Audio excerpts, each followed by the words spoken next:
여기 계신 분들이 모든 분들이 게임을 해봤다라고 하기에는 어려울 수 있는데 보통 대부분의 사람은 게임을 한 번씩은 해봅니다. 그게 뭐 비디오 게임이 됐든 온라인 게임이 됐든 스마트폰이 되었든 한 번씩은 경험을 합니다. 그러면 각자 사람마다 신경 쓰는 게 다르잖아요. 뭐 캐릭터의 성별은 어떻게 할 것인가, 무기는 무엇을 착용할 것인가, 아이디는 좀 어떻게 이쁘게 만들 수 있을까, 이러한 것들을 우리가 생각을 하면서 그 캐릭터에 애정을 쏟게 됩니다. 그런데 아무리 잘 만들어도요, 멋지게 잘 해놔도 그 캐릭터의 체력이 없으면 말짱 꽝이죠. 던전을 들어갈 수 없습니다. PVP를 하든지 PVE를 하든지 둘 다 불가능해집니다. 그렇기 때문에 우리는 그러한 게임을 할 때 체력을 굉장히 중요하게 여기죠. 체력이 있어야 뒤가 있잖아요. 뭐라도 할 수가 있기 때문에 그거에 대해서 굉장히 민감하게 반응을 합니다. 자, 그러면 이 개념을 우리의 신앙생활로 그대로 가지고 와 봅시다. 우리도 하루하루 살아가면서요, 자, 던전이라고 해봅시다. 굉장히 다양한 던전을 맞닥뜨립니다. 여기 가서는 좀 괜찮게 살아남을 수가 있는데 저 상황에서는 굉장히 어려운, 이러다가 내가 진짜 죽겠다라고 하는, 내 피가 점점 깎여 나간다라고 하는 상황을 우리는 경험을 합니다. 그곳에서 여러 가지 이러한 우여곡절을 겪으면서 우리는 한 가지 생각을 합니다. 나의 이 믿음의 게이지가, 나의 신앙 HP가 점점점 떨어져서 바닥을 치다가 내가 이러다 죽겠구나라고 하는 생각을 우리는 하게 됩니다. 그리고 그렇게 상처투성이가 되면요, 한 가지 고민을 하죠. 피가 깎였으면 채워야 될 거 아니에요. 포션을 먹어야 될 거 아닙니까? 그러면서 우리는 고민을 합니다. 어디 가야 나의 이 떨어진 피를 회복을 할 수 있을까라고 하는 고민을 하게 되죠. 이거를 다시 바꾸어 말하면요, 구원하고도 연결을 할 수가 있습니다. 이렇게 신앙적인 모든 것들이 바닥이 난 상태에서 나의 구원은 정녕 어디에 있는가라고 하는 고민을 우리가 하게 되는 거죠. 자, 예수 그리스도를 믿었습니다. 언제인지 모르겠지만 어느 순간부터인가 예수님이 나의 구원자가 된다라고 하는 게 마음속에만 와닿기 시작해요. 꽃길이 펼쳐지는 줄 알았습니다. 믿으면 뭐 다 잘 된다고 하니까요, 뭔가 내가 바라고 기도하고 소원하는 모든 것들이 단계 거쳐서 딱딱딱 맞아 떨어지면서 나란 사람 참 너무나 행복하게 잘 살았고 이 지구상에 나의 이름 석자를 남길 수 있었다라고 하는 기대를 우리가 합니다마는, 돌아가는 상황을 각자 한번 잘 생각해 보세요. 그렇게 될 때도 물론 있는데 안 될 때가 훨씬 많습니다. 내가 믿었기 때문에 손해 보는 게 있고, 내가 예수 그리스도를 믿는다라고 하는 그 고백 때문에 내가 버려야 되고, 오히려 남들보다 더 손해를 봐야 되고 남들보다 더 희생해야 하는 것들이 훨씬 많이 있습니다. 그러다 보면 이런 생각도 하잖아요. 이거 예수 믿는 거 영 아닌 것 같다 라고 하면서 우리는 예수 믿는 거 말고 나의 삶을 좀 더 원만한 윤택한 삶을 살기 위해서 다른 무언가가 나에게 필요하다라고 하면서 다른 기타 등등의 우리는 시선을 쏟기 시작을 합니다.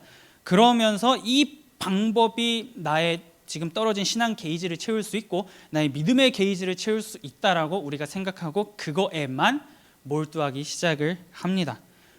오늘 본문에서 바울이요, 이 주제 가지고 골로새 교인들에게 얘기를 하는 겁니다. 여러분들이 로마의 그 치하 속에서 살아가면서 겪어내는 그 모든 상황들 가운데에서 여러분들의 이 신앙 HP가, 신앙 게이지가 모든 것들이 바닥이 난 상황에서 여러분들은 어떻게 하면 이거를 회복할 수 있다고 생각하십니까? 라고 하면서 바울이 그 답을 주는 것이라고 할 수가 있습니다. 결론부터 말하면요, 신자의 신앙 HP는 자기 힘으로 채울 수 없다가 바울이 말하고자 하는 분명한 바입니다. 왜냐하면 이 골로새 교회 안에 외부에도 그렇고 떨어진 그 믿음의 게이지를 채울 수 있는 방법은 너가 특정한 어떤 행동을 해야지만 그걸 통해서 채울 수 있다라고 하는 가르침이 굉장히 많이 있었습니다. 그게 막 사람들을 휘몰아치고 있었어요. 그래서 바울이 여러분 그걸로는 절대로 채울 수가 없습니다. 그러면 뭘로 채울 수 있느냐라고 하면서 오늘 본문에서 그가 답을 얘기하고 있는 것이죠. 그러면 바울이 도대체 무엇을 말하고자 했는지 본문을 통해서 좀 보고자 합니다. 자, 2주간 살펴봤던 골로새서의 내용을 다시 한번 생각을 해봅시다.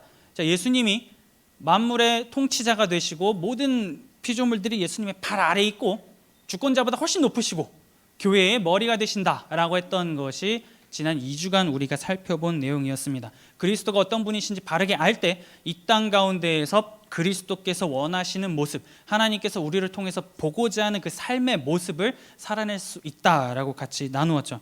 그러면 이러한 삶을 살아갈 때 바울이 굉장히 중요한 말을 하나 합니다.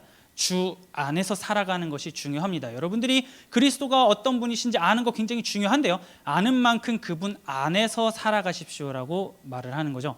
오늘 말씀 6절입니다. 그러므로 너희가 그리스도 예수를 주로 받았으니 그 안에서 행하되. 자, 그냥 주 안에서 행하는 거 그치 맞지라고 생각을 할 수가 있는데요. 자, 이 당시 1세기의 문화로 다시 가가지고 생각을 해보겠습니다. 자, 황제, 로마 황제가 온 지역을, 온 세계를 다스린다, 이 제국을 운영을 한다가 당시 사람들이 갖고 있던 생각이었죠. 그러면 황제에게 충성을 맹세해야지만 내가 살아갈 수 있습니다. 그럼 충성을 맹세한다라고 하면 뭘 보여줘야 될 거 아닙니까? 로마에서 요구하는 각종 세금과 기타 등등 바쳐라라고 할 때 그거를 적재적소에 알맞는 양을 바침으로써 제국과 황제에 대한 나의 충성이 이 정도나 됩니다 라고 하는 거를 당시의 사람들은 보여주어야 했습니다. 그러면 황제가 이제 그걸 봤잖아요. 다 막 수많은 루트를 통해서 이렇게 막 쌓이는 걸 봅니다. 그러면 황제는 좋다, 나에게 충성을 보여주었으니 그만큼의 평안과 안락함을 너희들에게 주겠다 라고 하는 이 계약 관계가 당시에 사람들을 움직이는 키워드였습니다. 자, 그러면 골로새 사람들의 생각을 한번 볼게요. 삶을 좀 보도록 하겠습니다. 이들이 처음에는 정말 잘 살았습니다.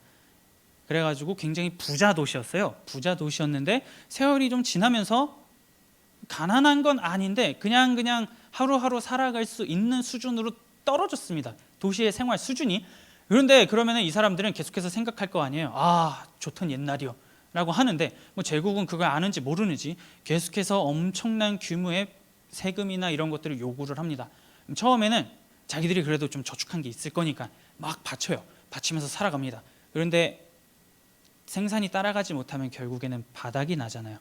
그러면 어떻게 되겠습니까? 이거를 바치지 못하면 황제의 보호가 끊어지는 것을 의미를 하는 겁니다. 하루하루 이걸 바치면서 우리 도시의 미래는 어떻게 되는 것인가? 이제 로마가 우리를 지켜주지 못하는 것인가? 그럼 앞으로 우리 도시의 운명은 어떻게 되는 거지? 이러한 생각을 사람들이 하기 시작을 한 겁니다.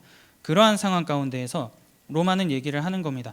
여러분들이 더 큰 번영과 삶의 윤택함과 더 뭔가 과거보다 훨씬 괜찮은 삶을 누리고 싶다면 황제에게 충성하십시오. 황제에게 바치십시오. 그럼 황제가 여러분들을 지켜주기 때문에 여러분들은 굉장히 안락한 삶을, 윤택한 삶을 누릴 수 있을 겁니다라고 그들이 외쳤던 겁니다. 로마의 구호였던 거죠. 그런데 이러한 상황 가운데에서 바울이 얘기하는 겁니다. 여러분, 황제보다 더 높은 분이 있는데 그분이 예수님입니다. 그래서 예수님 안에서 행동하는 게 굉장히 중요해요. 예수님 안에서 살아가는 게 굉장히 중요합니다 라고 바울이 얘기를 하는 겁니다. 그러면 이 당시 사람들이 생각하던 개념에서 이걸 그대로 받아들이면 딱 하나 생각을 하겠죠. 예수? 그럼 예수는 우리가 예수에게 뭘 바쳐야 되는데? 자, 황제를 주로 섬기던 사람들입니다. 그러면 주 안에서 행하라 라고 했을 때 이 개념이 그대로 예수님에게 투영이 된단 말이에요. 저기 어디서부터 웬 에바브라라고 하는 사람이 복음이라고 하는 거를 들고 와가지고 이것이 복음입니다 라고 했을 때 사람들이 일단 듣고 믿었습니다. 근데 믿는 이 과정에서 예수님을 주로 받아들이셔야 됩니다 라고 했을 때 그러면 우리가 뭘 해줘야 그 예수라는 신이 우리에게 뭘 해준다는 겁니까? 라고 하는 생각을 이들은 당연히 했던 겁니다.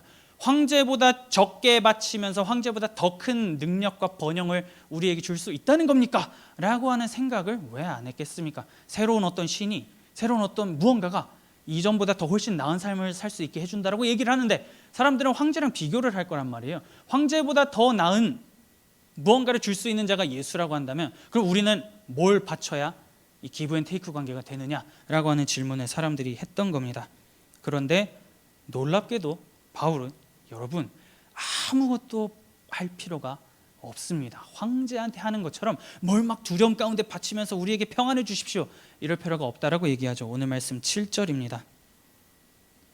그 안에 뿌리를 박으며 세움을 받아 교훈을 받은 대로 믿음에 굳게 서서 감사함을 넘치게 하라. 자, 뿌리를 받고 세움을 얻고 그리고 믿음에 굳게 서는 것, 이 모든 것을 여러분 여태까지는 스스로의 힘으로 했지 않습니까? 내가 이 골로새 도시에서 살아남기 위해서 나의 이 인생을 개척하기 위해서 여러분들이 스스로 그렇게 노력해가지고 막 건물 세우고 별거 다 했는데 이거 하나님이 다 해주십니다. 주 안에 있을 때 하나님께서 이거를 해주신다라고 얘기를 합니다. 하나님이 그렇게 약속하셨습니다 라고 바울이 오늘 7절에서 얘기를 하고 있는 겁니다. 골로새 교인들이 이 말을 들었을 때 충격인 거예요. 여태까지는 나의 능력으로 뭔가를 바치고 나의 능력으로 뭔가를 해서 얻어낸 평화였습니다.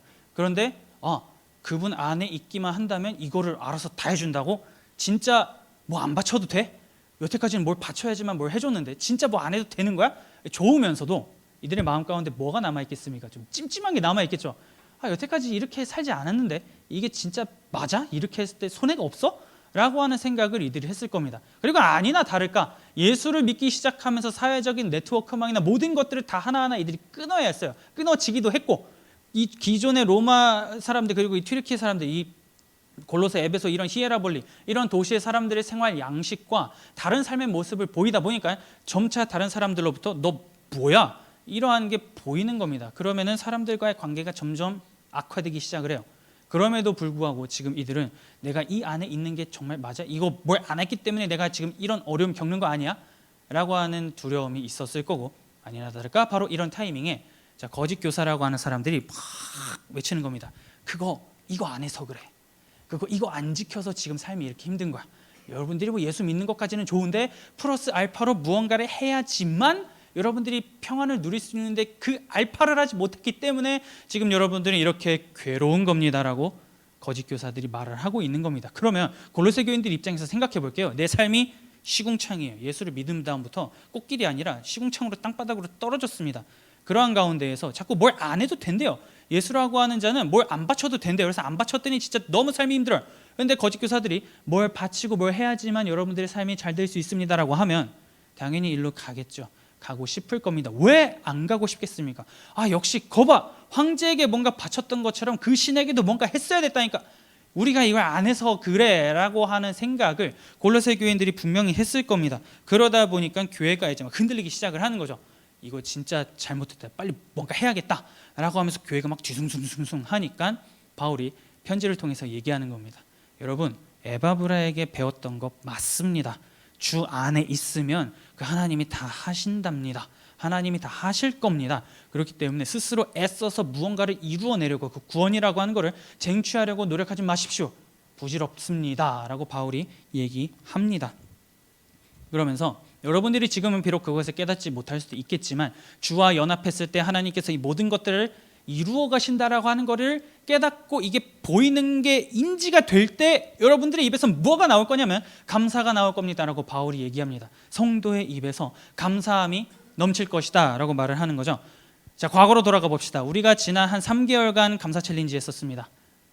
그때만큼 하나님을 생각해 본 적이 아마 없으셨으리라 생각이 됩니다. 올해를 기준으로요. 왜냐하면 처음에는 감사를 뭘 적으래요. 적으면서 서로가 어떤 감사를 나누는지를 막 같이 하자고 합니다. 그러면은 이것도 해봐야 해본 사람이 뭘 올릴 수가 있잖아요. 처음에는 이게 이런 감사 제목을 적어도 돼? 이런 감사를 올려도 돼? 라고 하는 생각을 하다가 다른 사람들도 이런 내용을 올리네, 저런 내용을 올리네 하면서 힘을 얻어가지고 우리가 같이 함께 올렸습니다. 그런데 이 감사를 올리려면요, 반드시 누구를 생각해야 되냐면 하나님을 생각해야 됩니다. 오늘 하루를 돌아보면서 하나님께서 이런 상황 가운데에서 요런 일들을 하셨고 이런 사람들을 만나게 하셨고 나를 지금 이 감사 챌린지의 이 내용을 기록하기까지 내 삶을 인도하여 주셨으니 이거 정말 하나님께 감사해야 되는구나라고 하는 생각이 막 사람마다는 좀 편차가 있겠습니다만은 조금씩 들었을 겁니다. 그러면서 하나님을 계속해서 생각했을 거예요. 아마 그렇기 때문에 올해 중에서 이 한 3개월만큼 그 어느 때보다 하나님을 간절하게 바라고 생각해 본 적이 아마 없었을 것 같다라고 제가 말을 드린 겁니다. 이처럼 주 안에 있으려고 할 때에 주어진 나의 삶 가운데서 그럼에도 불구하고 주께서 나에게 어떤 것을 행하셨는가, 무엇을 세워가시고 무엇을 뿌리박으시고 무엇을 굳게 서게 하시는가라고 하는 게 보일 때에, 그게 인지가 될 때에 성도는 하나님 앞에 감사할 수 있다라고 오늘 바울이 얘기를 하는 겁니다. 그렇기 때문에 지난 3개월간 우리는 어떻게 하면 하나님 앞에 감사할 수 있을까 했을 때 결국에는 귀결되면 오늘 바울이 얘기한 거랑 동일한 겁니다. 주님, 뿌리박고 세움을 받아 굳게 설 수 있도록 인도하여 주시니 그 하루 동안 그렇게 살아갈 수 있게 해주셔서 너무나 감사합니다 라고 했던 것이 우리의 감사였다라고 하는 거죠.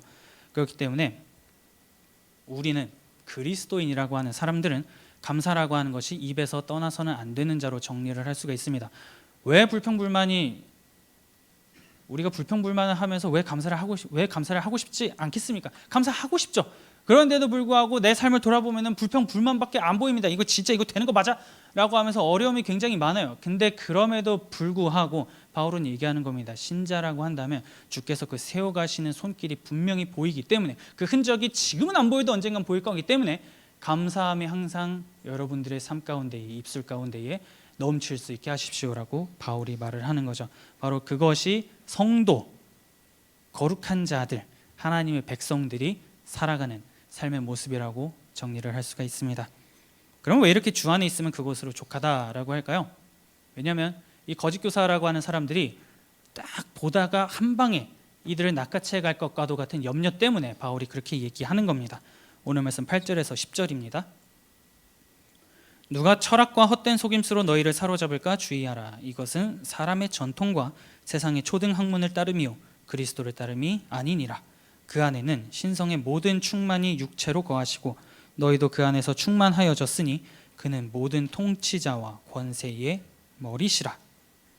지금 바울이 얘기합니다. 예수 그리스도는 하나님의 아들이고 하나님의 아들로서 그 신성이 충만한데 이게 예수님만 가지고 있는 게 아니고 성도라고 불리는 자들에게도 그 신성이 충만하다, 가득 차 있다라고 바울이 얘기를 합니다. 믿었을 때부터 이미 꽉 차 있다라고 하는 거죠.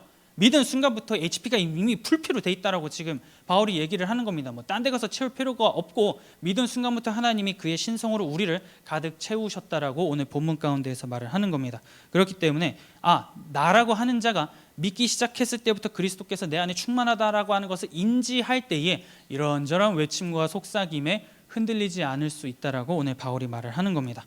그러면 반대도 있겠죠.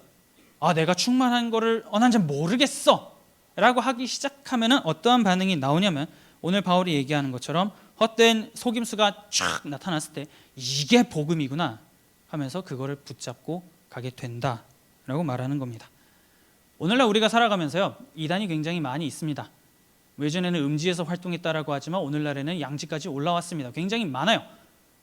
직장에서는 조금 잘 안 보일 수도 있겠지만 캠퍼스 같은 데 가면은 있을 가능성이 있죠. 굉장히 많이 있습니다.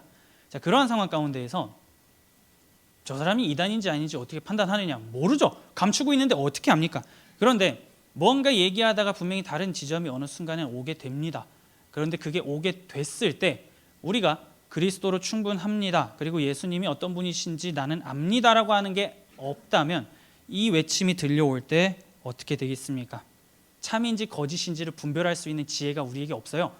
그냥 일주일에 한 번 이렇게 예배드리고 끝나고 나의 일상적인 삶에서 하나님이 어떤 분이신지 알고자 처절하게 노력하는 그 무언가가 단 하나도 없는 상태에서 그냥 이렇게 30분 뭐 찬양하고 30분 말씀 듣고 이러면은 그리스도인으로 살아가는 거지라고 하게 된다면 하나님을 제대로 알 수가 없습니다. 그러한 가운데에서 거짓 가르침이 싹 들어왔을 때 이거를 분별할 수 없다 보니까 우리는 결론을 내리는 겁니다. 여태까지 내가 몰랐던 거를 이 사람이 정말 너무 잘 설명해 준다. 이거에 대해서 이렇게 궁금했는데 이게 답이었구나.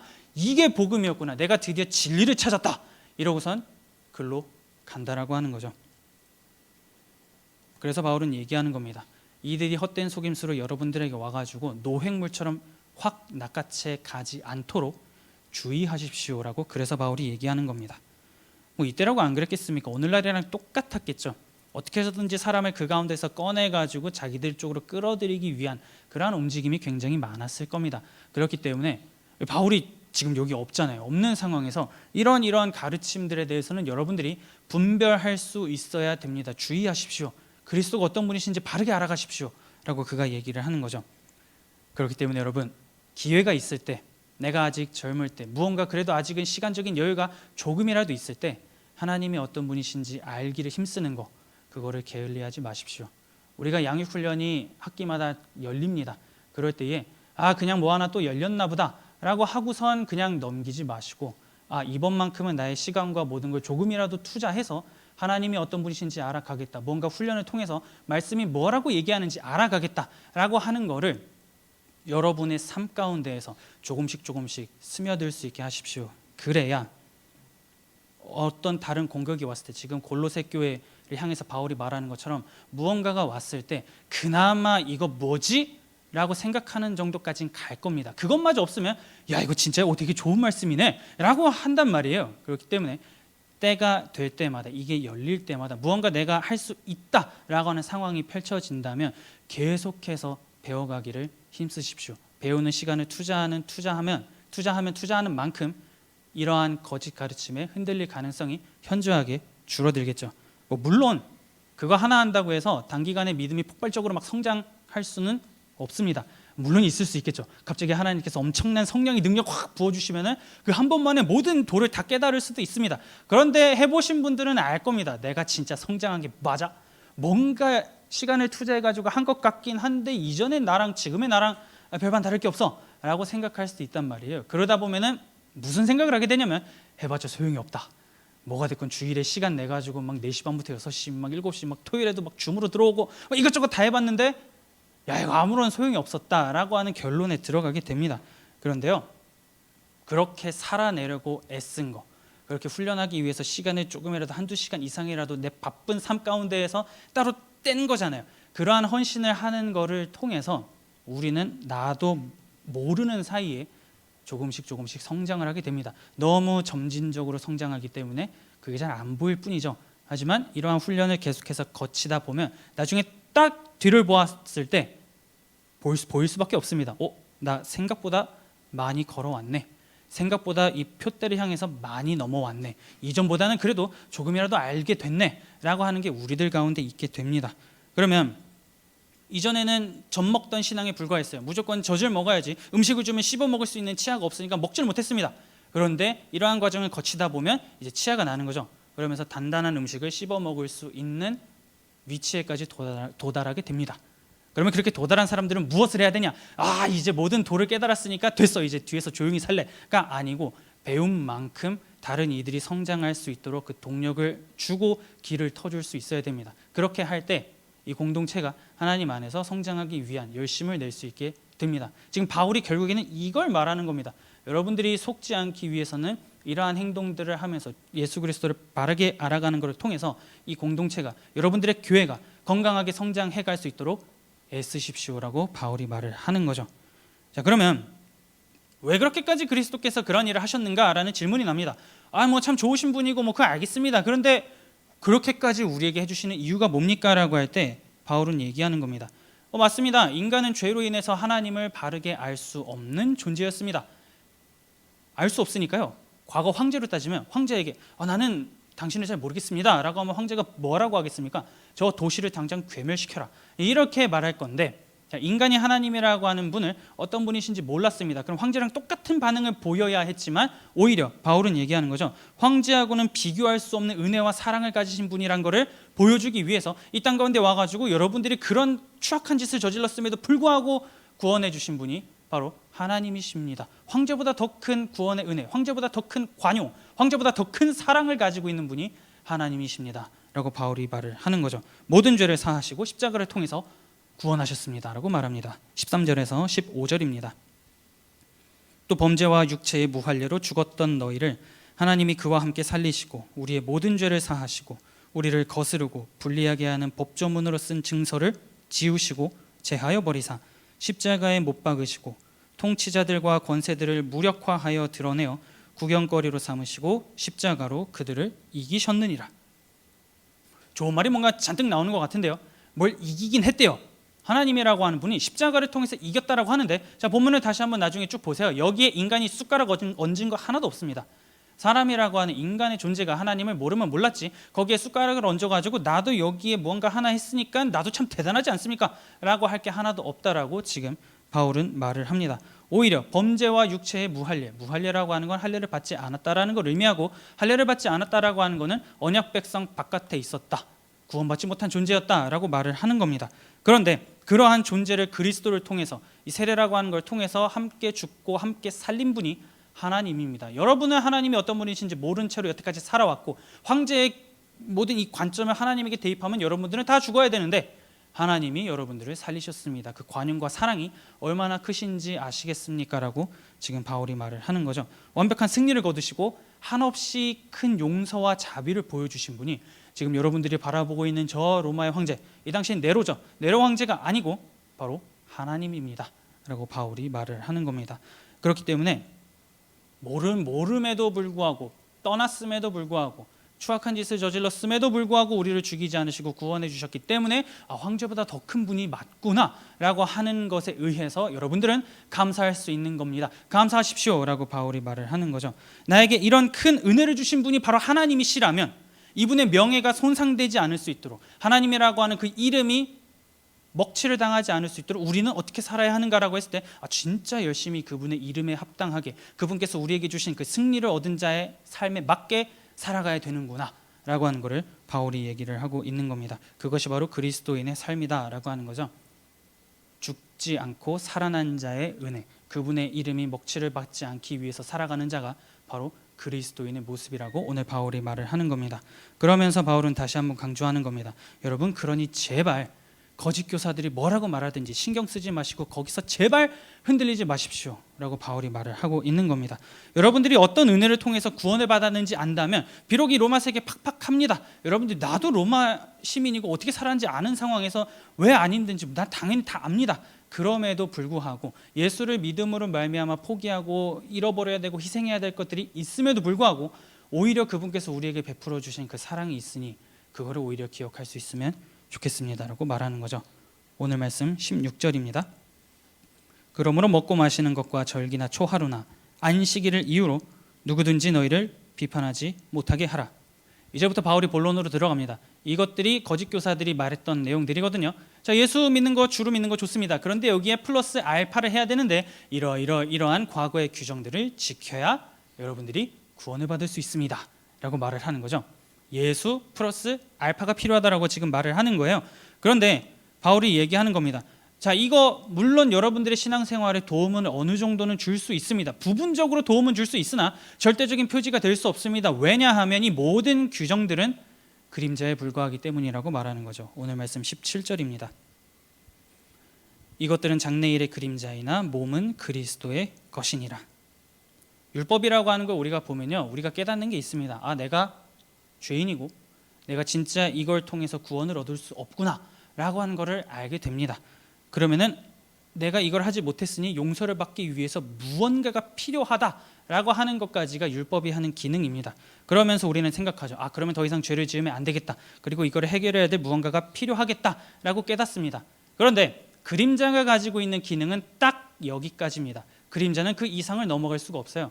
그렇기 때문에 바울은 말하는 겁니다. 여러분, 이미 그림자가 아니라 그 그림자의 실체이신 그리스도가 오셨습니다. 그러면 왜 자꾸 이 그림자에 얽매이는 겁니까? 이 그림자들이 물론 여러분들의 삶에 어느 정도는 영향을 줄 수 있고 어느 정도는 여러분들이 죄를 깨닫고 이렇게 살면 안 되는구나 라고 하는 것까지는 갈 수 있으나 그 그림자가 실체를 대체할 수 없습니다. 여러분들이 예수 그리스도를 믿고 주 안에 내가 있다라고 생각한다면 더 이상 그런 그림자에 얽매여서 살아가지 마십시오. 그 그림자는 여러분들을 절대로 구원할 수 없습니다라고 바울이 말을 하고 있는 거죠. 그러면서 성도라고 하는 자는 주 안에 그리스도 안에 속한 자이지 율법 아래에 속한 자가 아니다라고 얘기를 하는 겁니다. 왜냐하면 이런 먹고 마시는 거, 절기, 초하루, 안식일 다 율법이에요. 구약의 유대인들이 지키던 율법입니다. 거짓 교사들이 와서 예수 플러스 율법을 지켜야 된다라고 말을 할 때 바울은 말하는 겁니다. 그림자 필요 없습니다. 여러분들이 지금 누구 안에 있는지 기억하십시오. 주 안에 있다면, 그 실체 안에 있다면 더는 그림자에 자꾸 눈길을 주지 말라고 얘기를 하는 겁니다.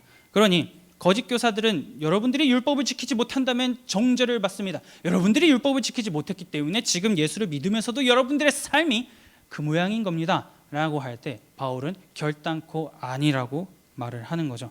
여러분들의 구원은 그런 거에 흔들리는 것이 아닙니다라고 말합니다. 오늘 말씀 19절입니다.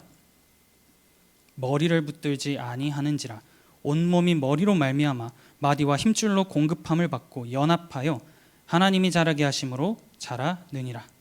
교회의 머리이신 그리스도를 붙잡아야 된다라고 얘기하죠. 그리스도 안에 있을 때, 근데 이것도 하나님이 다 한다고 합니다. 하나님 안에 있겠다라고 하고 교회의 머리 대신 그리스도를 붙잡을 때 성장을 하나님께서 이루어 가실 거라고 바울이 얘기를 하죠. 그리스도 안에 있는 자는 그리스도께서 주시는 그 영양분을 통해서 계속해서 성장한다라고 말을 합니다. 결국에는 아까 서두에 말했던 그 HP 관계를 다시 한번 생각해 봅시다. 신자의 신앙 HP는요, 무언가 해서 거기서 이뤄낸 결과를 가지고 나의 피를 채울 수 있는 게 아니라 예수 그리스도 안에 있을 때 하나님께서 알아서 채우신다. 그리고 채우시는 것과 동시에 이미 풀피다, 충만해져 있다 라고 바울이 얘기를 하고 있는 겁니다. 행위를 통해서 결단코 채울 수 없다라고 하는 거죠. 그렇기 때문에 오늘 우리가 이거를 기억하지 못하면 무슨 생각을 하게 되냐면, 내가 지금 예수를 믿는 상황에서 삶이 뭔가 좋지 않아요. 그러다 보면 플러스 알파를 해야 되는데 이상해, 지난주에 내가 이걸 안 했어, 지난주에 내가 이걸 못했어, 그렇기 때문에 내가 지금 이런 삶을 겪는 거야 라고 하는 생각에 빠지면서 예수님을 굉장히 이상한 분으로 생각하게 됩니다. 그렇게 만들어버리는 거죠. 그러면 현대판 거짓 교사들과 다를 바 없는 모습을 보이게 되는 겁니다. 따라서 신자의 신앙 HP가 채워지는 것은 그리스도 안에 있을 때 가능하다. 그리고 안에 있을 때 무언가 해야 된다가 아니고 안에 있다라고 한다면 하나님이 알아서 하실 것이다 라고 하는 것을 우리는 삶을 살아가면서 반드시 기억을 해야 합니다. 우리가 이 신앙 HP가 바닥을 치면요, 아까 전에 구원이라고 하는 걸로 다시 돌아가 보면 내가 정말 구원받은 자가 맞는가라는 생각을 하게 됩니다. 진짜 구원이 나에게 있다면 내 삶은 이러지 않았을 것이다 라고 하는 것을 우리는 생각을 합니다. 하나님께서 성도를 자라게 하심에도 불구하고 우리는 그러한 의심을 하게 돼요. 의심하는 게 나쁘다는 게 아닙니다. 의심을 해야 생각을 하고 그 생각을 하면서 하나님이 어떤 분이신지를 알기 때문에 그러한 거는 우리가 필요하다면 해야 돼요. 하면서 답을 찾아가고 절대자가 어디에 있는지 우리는 발견하기 위해서 씨름을 해야 됩니다. 그런데 한 가지 생각을 해보자면 모든 걸 다 해주셨잖아요.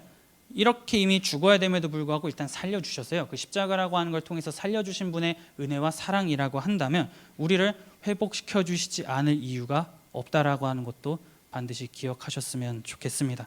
회복이 필요 없다면 굳이 왜 뭐하러 예수님을 이 땅 가운데 보내셔가지고 내가 너희를 구원했어 라고 하실 필요가 없겠죠. 그렇기 때문에 그리스도를 통한 구원, 그게 있기에, 그리스도를 통해서 우리의 신앙 HP가 채워질 것이기에 장래에도 똑같이 하나님께서 나를 구원하실 것이다 라고 하는 그 소망, 그거를 우리가 붙잡고 살아가야 됩니다. 마지막으로 한 가지만 말씀을 드리고 마무리하도록 하겠습니다. 구원과 관련된 건데요, 자, 우리가 삶을 살아가다 보면은 내가 구원을 받은 것이 맞는가라고 하는, 자, 이거를 바꿔 말하면 이거죠. 구원의 확신이 있습니까? 라고 했을 때 세례와 입교 받을 때는 있었는데 지금 없다라고 생각하시는 분들이 많을 겁니다. 그때는 뭔가 구원의 확신이 있는 것 같은데 지금을 살아가는 나의 삶을 보면은 구원의 확신이 없는 것 같아라고 고민을 하죠. 자, 그런데 이 확신이라고 하는 건요, 결국에는 인간이 생각을 하는 겁니다. 개인의 감정, 느낌, 생각이에요. 그렇기 때문에 내가 죄를 짓는다든지 감당할 수 없는 상황을 만나게 된다든지 하면은 이 확신은 흔들립니다. 그런데 이거에 대해서 자, 우리 장로교가 받들고 있는, 장로교가 이것이 신자가 성장하는 데 있어서 가장 알맞은 내용이다라고 믿고 고백하고 따르는 것 중에 하나가 웨스트민스터 신앙고백서라고 하는 게 있습니다. 거기서 구원의 확신에 대해서 이렇게 말을 합니다. 참된 신자일지라도 구원의 확신이 여러 면으로 흔들리고 줄어들며 한때 중단될 수도 있다. 자, 중약하고, 그럼에도 하나님의 씨와 믿음의 생명, 그리스도와 형제들에 대한 사랑, 마음의 진실함과 양심의 의무감 등이 완전히 없어지지는 않는다. 이것들로부터 성령 하나님의 역사로 인하여 이 확신이 적절한 때에 다시 살아날 수 있으며, 그리고 이것들에 의해 참된 신자는 그동안에도 완전한 절망에 빠지지 않도록 도움을 받는다. 고백서도 분명하게 고백을 합니다. 이 내용들이요, 그냥 사람이 지어낸 게 아니고 성경에 있는 내용들, 성경 구절들을 다 뽑아가지고 만든 거예요. 성경이 이 말을 하고 있다라고 보시면 됩니다. 자, 그런데 보면 신자가 구원의 확신 가운데서 흔들릴 수는 있으나 그럼에도 불구하고 완전히 절망 가운데 빠지지 않을 수 있는 것은 하나님의 은혜가 있기 때문이며, 그리고 그 사람이 일어날 수 있는 것도, 확신을 가질 수 있는 것도 하나님께서 그렇게 하신다라고 말을 하죠. 하나님이 결국에는 다 잘하게 한다라고 하는 겁니다. 그렇기 때문에 다른 무언가를 얹었기 때문에 나는 참 괜찮은 그리스도인이고 나는 참 구원받은 자다라고 스스로 자위하는 그 신앙에서 벗어나십시오. 반대로 나는 이거를 못했기 때문에 구원받지 못한 것 같아, 나는 이게 안 되기 때문에 정말 내가 구원받는 게 맞아? 라고 하는 두려움에서 이제는 해방되십시오. 그리스도만으로 충분하다라고 바울이 계속해서 말하고 있습니다. 예수를 믿는다라고 고백하고 주는 그리스도시요 살아계신 하나님의 아들입니다라고 하는 그 고백이 여러분들 가운데 있다면 우리는 모두가 다 주 안에 있는 자들입니다. 그러면 주 안에 있으면 하나님께서 잘하게 하실 겁니다. 그거를 기억하시면서 하나님 언제 나를 조금 더 지금보다 나은 삶의 모습으로 자라나게 하실지는 모르겠으나, 모르죠 우리가. 그럼에도 불구하고 하나님께서 하시겠다라고 하시니 모든 것을 주님께 맡겨드리고 살아가는 그 성도의 길, 신자의 삶, 이것을 내가 살아가겠습니다 라고 다짐하면서 주어진 이번 한 주 그렇게 살아낼 수 있는 저 여러분들이 될 수 있기를 마음 다해 소망합니다.